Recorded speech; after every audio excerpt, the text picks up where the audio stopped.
Nah, sekarang Mimia mau ajarkan kalian bagaimana etika saat batuk.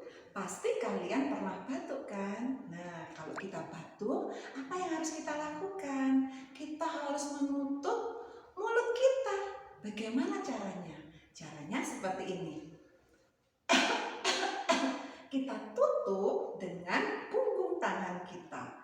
Kalau tidak, kita harus menutupnya dengan siku tangan kita. Nah, seperti itu ya. Nggak boleh loh ya kalau kita batuk, kita gini. Nah, karena kalau kita batuk, kita mengeluarkan virus.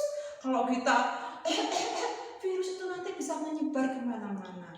Dan orang yang akan di sekitar kita akan kena virus kita. Dan mereka bisa tertular. Nah, jadi anak-anak mengerti ya bagaimana kita batuk yang benar. Oke?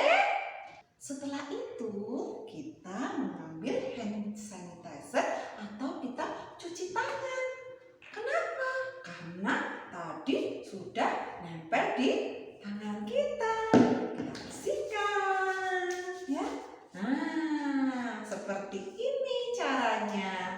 Oke, boleh dipraktekkan ya.